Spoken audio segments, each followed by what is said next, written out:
instances of tragic accidents that have happened at Disney parks.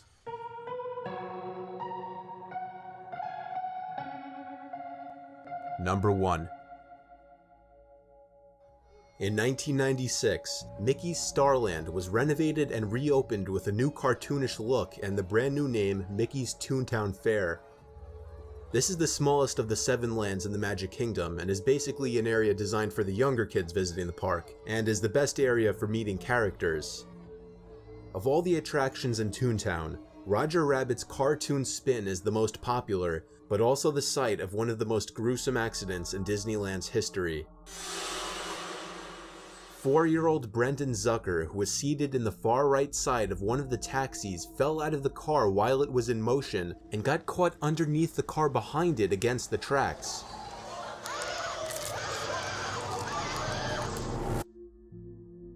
He suffered severe leg, arm, and spinal injuries, cardiac arrest, and brain damage as a result. Shockingly, Disneyland staff did not call emergency services for a full 5 minutes after the accident. Rather, they notified Disneyland security first instead, as that was actually company protocol at the time. This incident led to Disney changing this policy. While Zucker did survive that incident, he never fully recovered and died at the age of 13 in early 2009.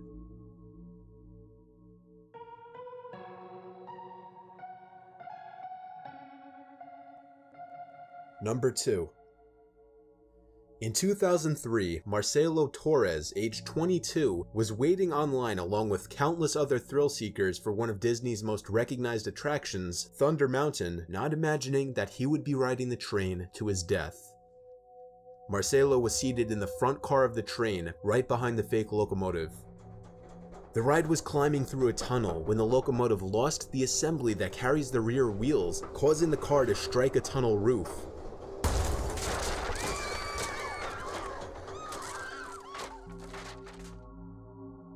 The first passenger car then ran under the airborne locomotive, killing Torres. The impacts crushed his chest and head, causing a very graphic death, and a traumatic and painful memory that the passengers behind the car of the train are likely to never forget.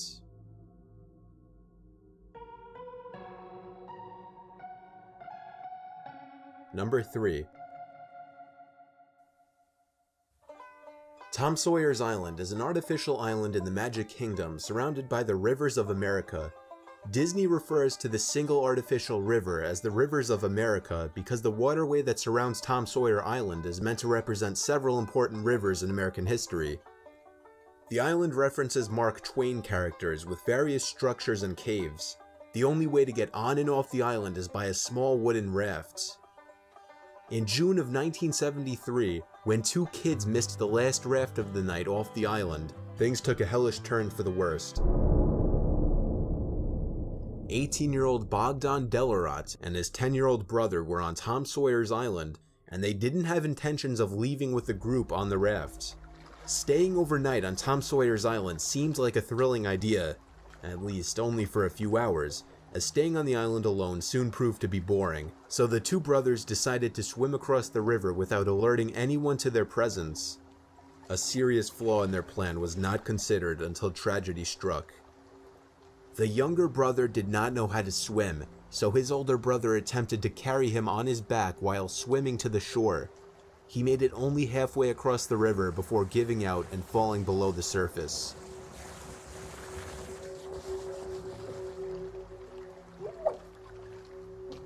The younger brother was saved by a ride operator, but Bogdan drowned and his body was not found until the next day.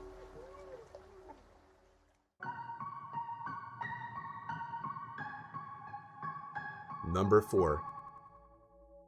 Disneyland's monorail is the quickest and best form of in-park transit, and having debuted in 1959, it's been around a long time. In fact, it actually opened just 4 years after the park's opening.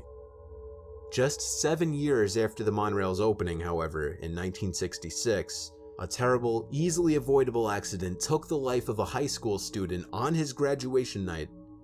The high school student was a 19-year-old senior named Thomas Guy Cleveland. Thomas was trying to sneak into the park by climbing onto the monorail tracks.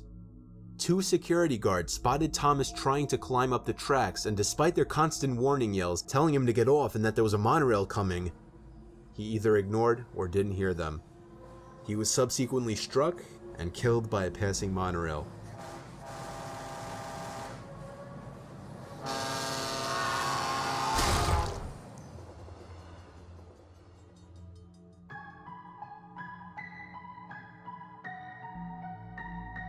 Number 5. The sailing ship Columbia attraction at Disneyland is a full-scale replica of a ship built in 1773 called the Columbia Rediviva. The attraction allows guests to wander freely around the massive replica as it sails around the scenic rivers of America. It's supposed to be one of the more calming and relaxing attractions at the park, which makes this accident just that much more tragic. This accident also marked the first time a visitor died at Disneyland without any personal fault.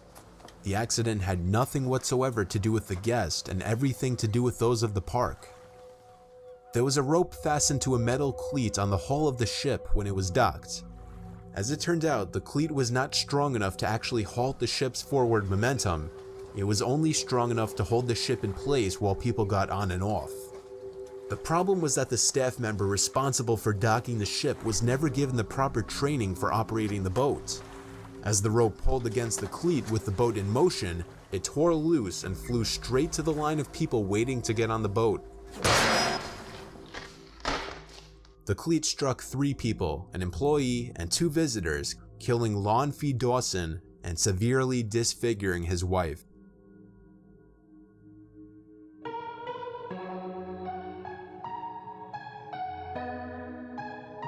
Number 6.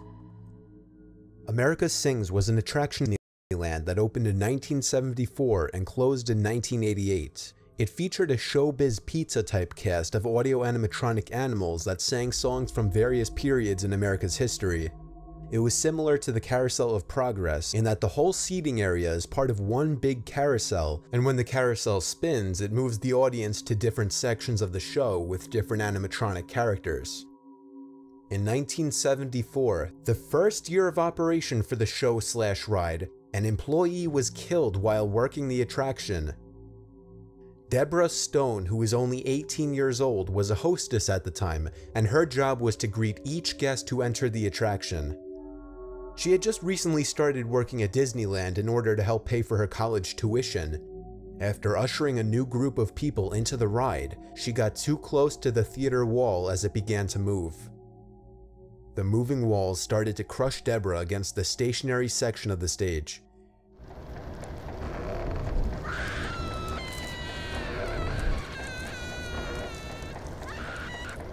Everybody in the carousel could hear the gut-wrenching screams, and some could even hear the sickening sounds of bones cracking. But by the time the ride was stopped and help arrived, Deborah had already been crushed to death. The scene was one of the most graphic Disney had ever seen to date. These are only a few selections from a long list of incidents that prove that even the so-called happiest place on Earth is not immune to disaster. If you have any suggestions for future videos, or if you've heard something in the news or even just seen a video, something that would make for a good video, feel free to send me an email.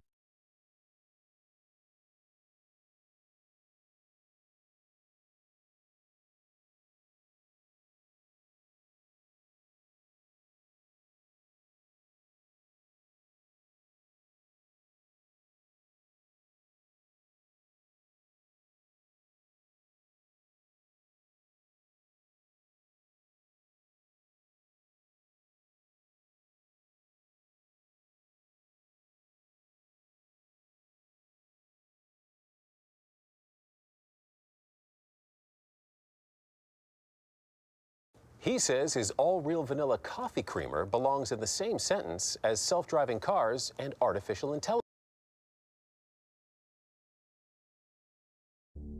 Creepy or unexplainable videos are great, but when it's strictly a sound portraying the message, there's something much more ominous about it. I've gathered up 10 of the creepiest sound recordings I could find. You will hear a part of each audio clip listed. All clips will be linked in the description.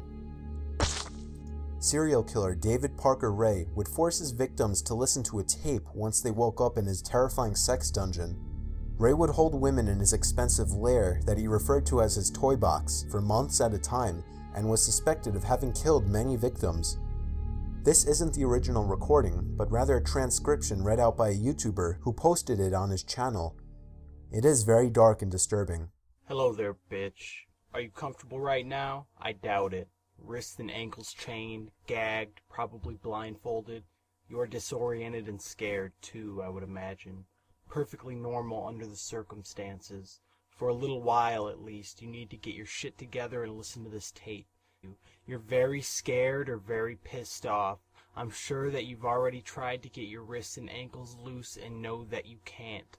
Now, you're going to wait and see what's going to happen next. You probably think you're going to be raped, and you're fucking sure right about that. Have you ever wondered what a castrato sounds like? Probably not.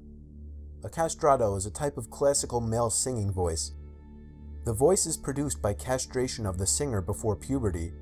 There has only been one known castrato to be recorded. His name was Alessandro Moreschi.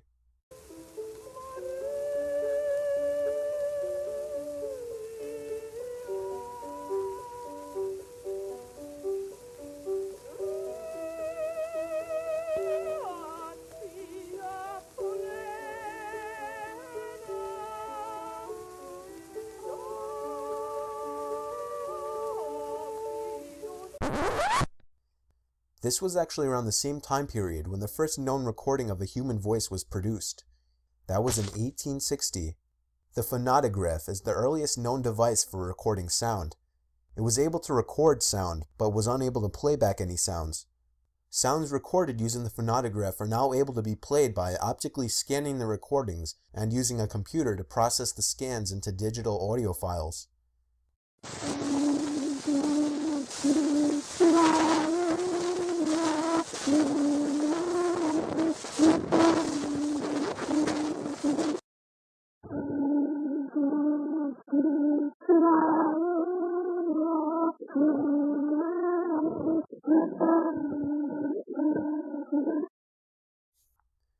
Perhaps some of you have heard of Yuri Gagarin, the first known person to travel into space. But what if he wasn't? This is a supposed recording of a Soviet space flight in 1961. In it, a Russian woman can be heard complaining about the increasing temperature inside the craft before it is destroyed attempting re-entry.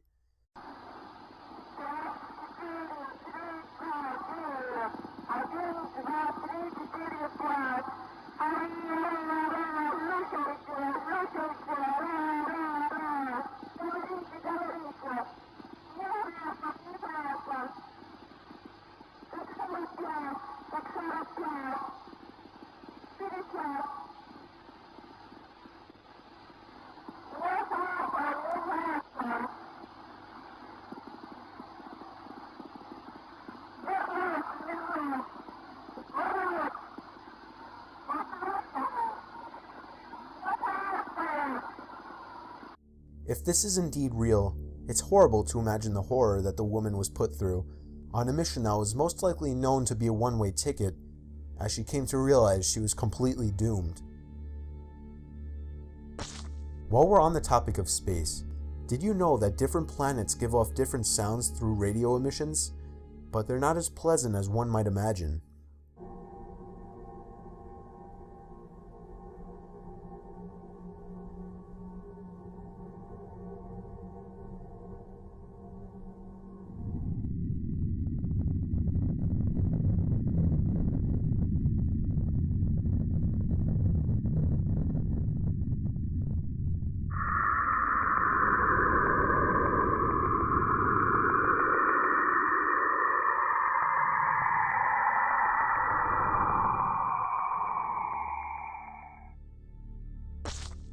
The UVB-76 radio station is a mysterious Russian radio station made for reasons unknown.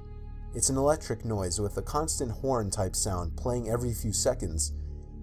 It's broadcast over a certain frequency, constantly, and has been since at least 1982. But the weird part isn't the tone, rather what happens when it stops.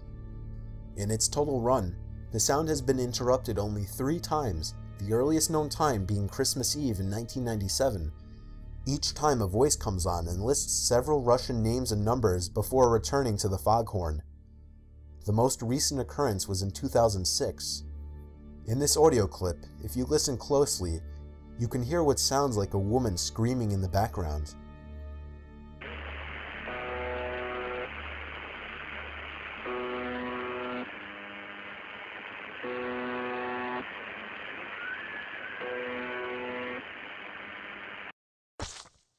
Operation Wandering Soul, also known as Ghost Tape Number 10, was an audio mix the US military used for psychological operations in the Vietnam War against the North Vietnamese.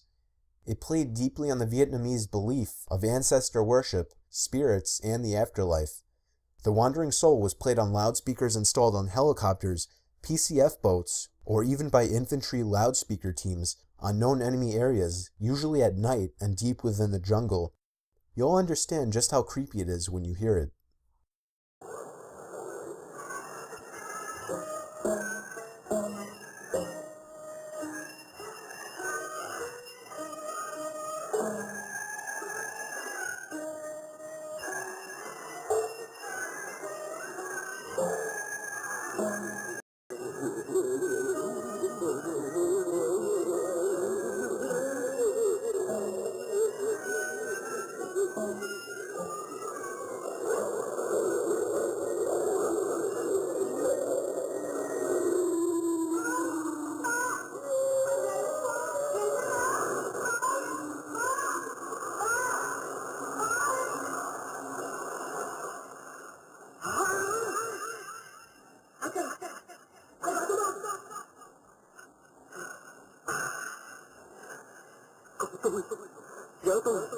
Vợ tôi đang về.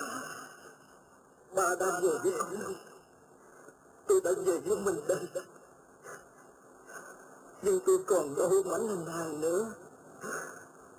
Tôi đã chết rồi má con đâu ở.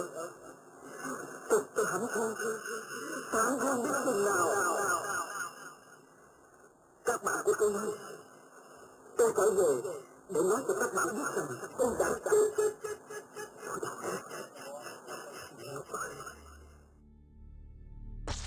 Sounds from deep in the ocean. This recording isn't particularly disturbing until you realize that it was recorded at such a deep part of the ocean and able to be heard from such a large distance that scientists have said they really have no idea what could be making the noise. But if they had to guess, they would say it's a massive animal so large that it dwarfs all other known animals that have ever lived. Here's the sound known as the bloop.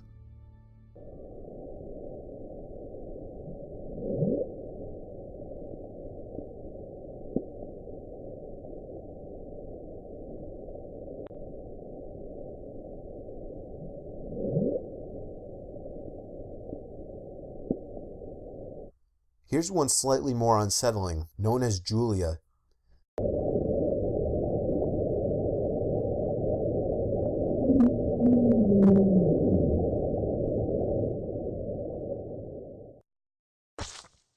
Since the year 2001, strange, unexplainable noises have been heard worldwide that seem to come from the sky.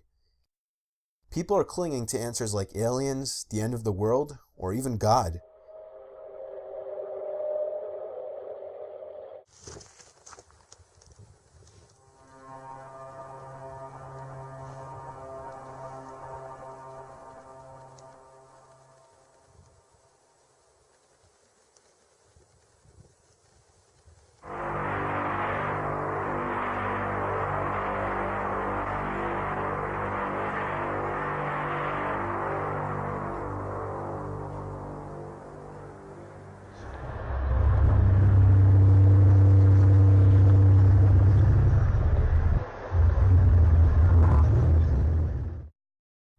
On this last one, I don't even know what to think.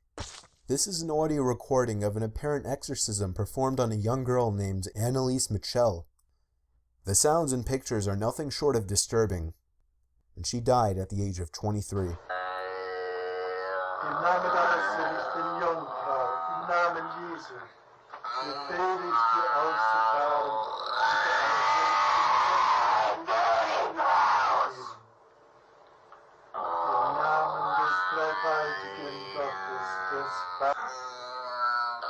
Im Namen des dreifaltigen Geistes befehle ich dir auszufahren und nicht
These are 5 videos with unexplainable background stories.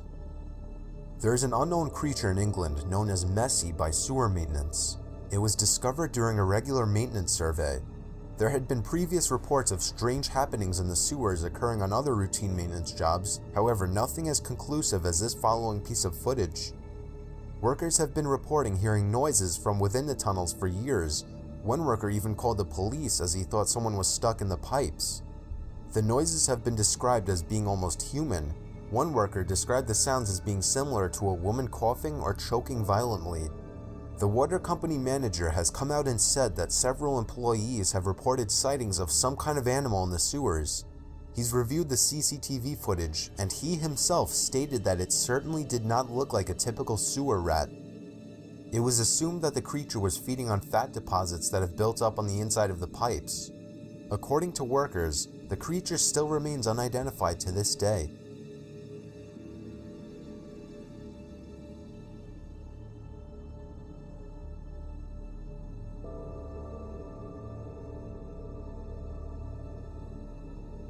On February 25, 2014, a nude male body washed ashore on a beach in England.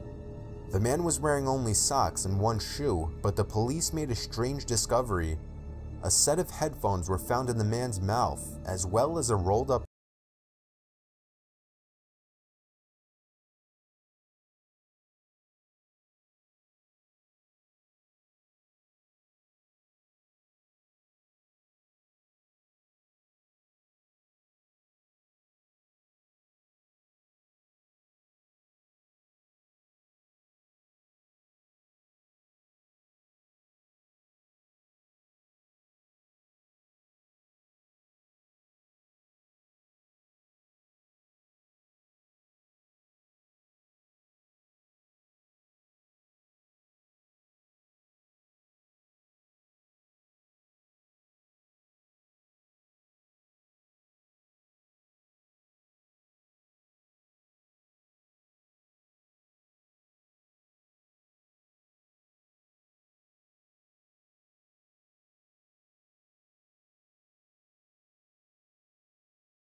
sock. The white headphones were looped around the back of the sock and were trailing out of his mouth. A number of items were found nearby, including a jacket, a wallet, and a photo of a young child. The victim was identified as 64-year-old Alan Geel, and the child in the photo was Alan when he was 2. Alan did have surviving family, however he was a loner, so suicide was considered a possibility. Alan had recently purchased a weighted training vest and ankle weights, which suggested that he may have been planning to drown himself. However, these weights were never found, and the unexplained injuries to Alan's chest and head meant foul play could not be ruled out. The day before his body was found, Alan had traveled from Waterbridge to Truro and was seen wandering through the area on CCTV footage. The most intriguing video showed him speaking with individuals at a bus station, but they were never identified. Alan was last photographed in Purinporth on February 24, 2014. The strangest detail from the CCTV footage showed Alan wearing a completely different jacket than the one found on the beach. The jacket that he wore in the footage was never recovered. The rest of his clothing and his bank and credit cards are also missing. No one knows what Alan was doing in Purinporth that night, or how his body ended up in the water.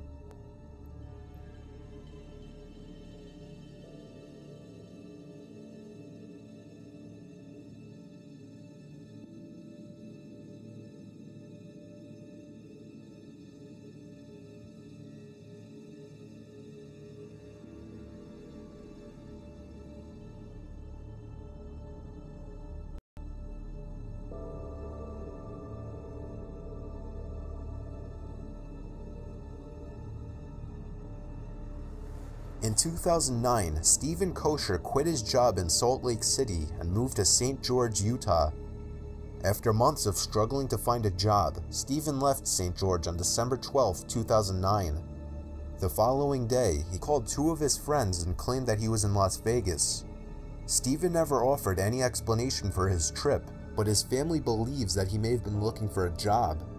These phone calls were the last time anyone ever heard from Stephen before he mysteriously vanished without a trace. His abandoned car was located in a residential neighborhood in Henderson, Nevada, with wrapped Christmas presents that Stephen had purchased for his family in the back of the vehicle. Investigators eventually found this video of Stephen taken on December 14, 2009, from a camera at a residence in the Henderson neighborhood. The video shows Stephen parking his car, crossing the street, walking down the sidewalk, and then disappearing out of sight. This was the last confirmed sighting of him. It's unknown why Stephen parked his car in the upscale neighborhood, though it's been speculated that it could have been because it seemed like an unlikely place for him to become the victim of some kind of violent crime. His cell phone signal was picked up at various locations by a tower several miles away, but the signal died after 2 days. With his employment and financial difficulties, some people have speculated that Stephen may have staged his disappearance to start a new life. However, there has been no trace of him for about 6 years.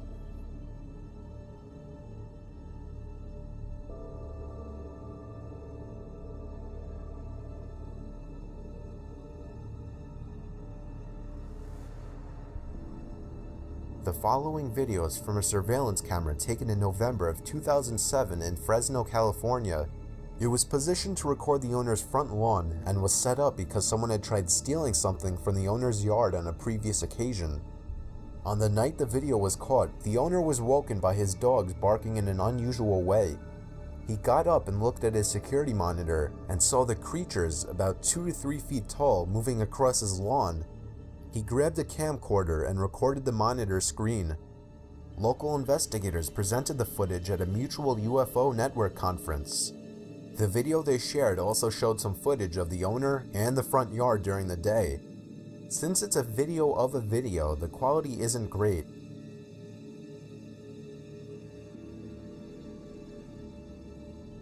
The TV show Fact or Faked investigated the video. The crew went to the home it was filmed at and tried recreating it with a few different experiments. In the end, they determined the video footage to be unexplainable. The end of the video also shows some footage of the creatures, that are by the way referred to as the Nightcrawlers, allegedly caught by someone else in Fresno a few years later.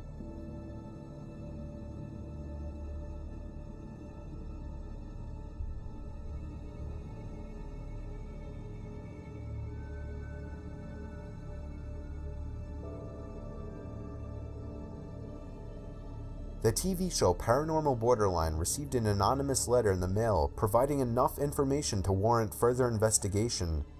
It told the story of a worker who appeared to have been abducted by aliens. The letter was accompanied by a tape which allegedly shows the abduction.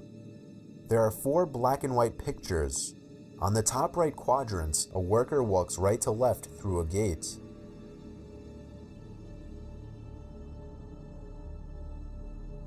He disappears here in a flash of light at 11:16 p.m. The tape continued to run normally until almost 2 hours later. Then the victim reappears in a second flash of light in a fetal position.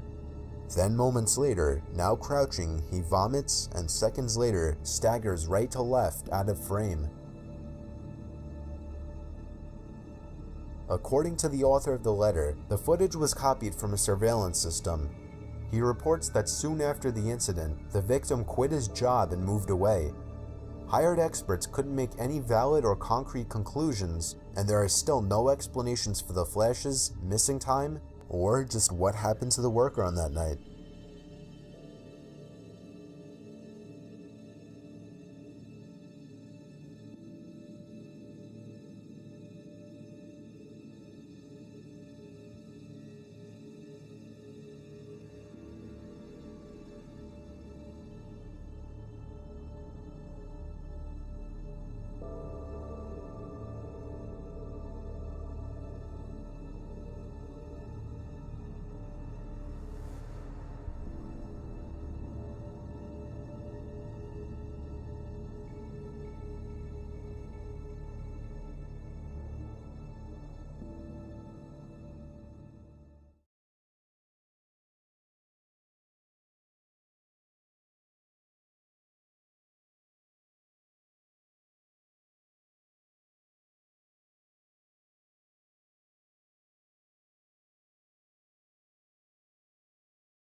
Number 5. The Dudley House. Gideon Dudley settled in this house in 1747 on land that was once a Mohawk Indian tribal ground. The surrounding forest was named Dark Entry. Many people are said to have vanished into the forest, while many others who have lived in there have gone insane. People who visit the forest today claim to hear screams coming from deeper in the forest. Visitors to the area have even had the sensation of being pushed by unseen hands, scratched, and witnessed orbs. An anonymous person who got close to the house claimed to have heard manic banging on one of the windows from the inside. He couldn't see who or what it was, as the blinds on the other side were down. However, he could see the blinds being pressed into the window with each bang. Now owned by the Dark Entry Forest Association, it is heavily patrolled by state and local authorities who warn that anyone visiting the site will be arrested. Number 4. The Harlow House. In 1932, 42-year-old Hollywood producer Paul Byrne married 21-year-old Hollywood starlet Jean Harlow. 2 months later, Byrne died under mysterious circumstances in the couple's home. After crime scene tampering from high-level studio executives, his death was ruled a suicide, though suspicions fell on his ex-wife who committed suicide a day after his death.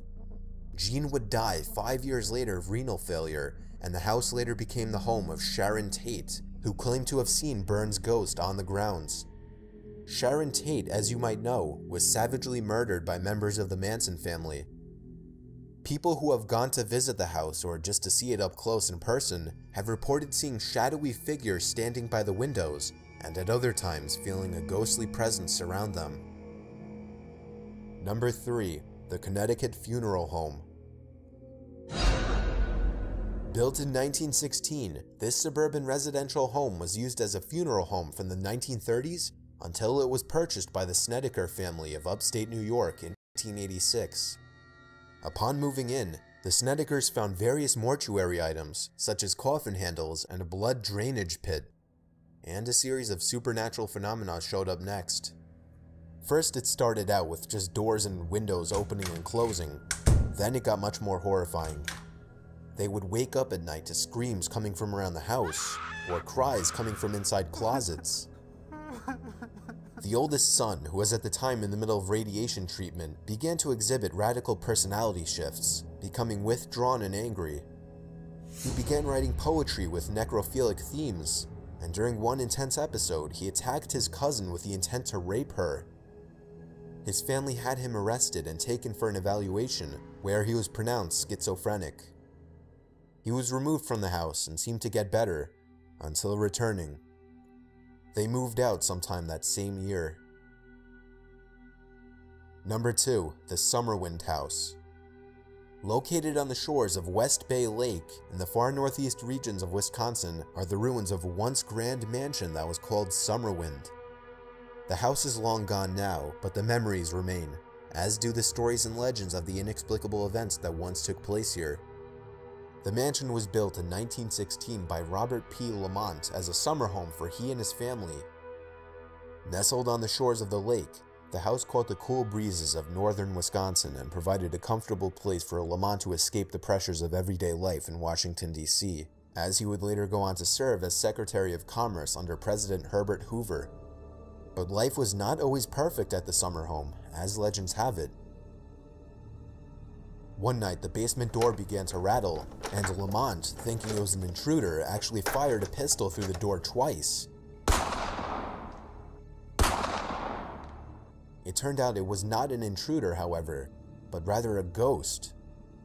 The bullet holes in the basement door from the kitchen remained for many years.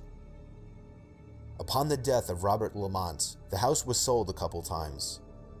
It seemed that nothing strange really happened there besides Lamont's encounter with a ghostly intruder until the early 1970s. It was in this period that the family living in the house was nearly killed, supposedly by ghosts. Arnold Hinshaw, his wife Ginger, and their 6 children moved into Summerwind in the early part of the 1970s. They would only reside in the house for 6 months, but it would be an eventful period of time. From the day that they moved in, they knew strange things were going on in the house. It had been vacant for some time, but it had apparently been occupied by otherworldly visitors. The Hinshaws and their children immediately started to report vague shapes and shadows flickering down the hallways. They also claimed to hear mumbled voices in darkened, empty rooms. When they would walk inside, the sounds would quickly stop. Most alarming was the ghost of the woman who was often seen floating back and forth just past some French doors that led off from the dining room. Windows and doors that were closed would reopen on their own. One particular window, which proved especially stubborn, would raise and lower itself at all hours. Out of desperation, Arnold drove a heavy nail through the window casing and it finally stayed closed. Strange phenomena continued to occur all the way until the family moved out. Number 1. On a quiet residential street in a small town sits an old white frame house.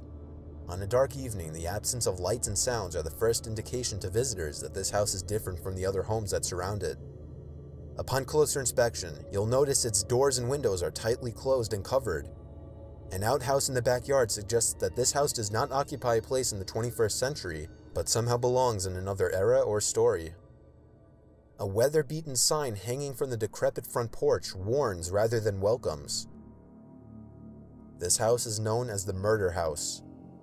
The walls still protect the identity of the killer or killers who bludgeoned to death the entire family of Josiah Moore and 2 overnight guests on June 10, 1912.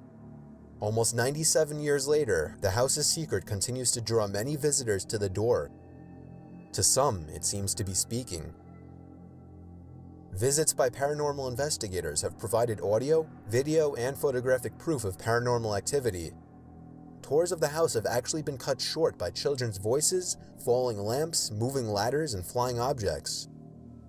Physics seem to have confirmed the presence of spirits dwelling in the home, and many have claimed to communicated with them.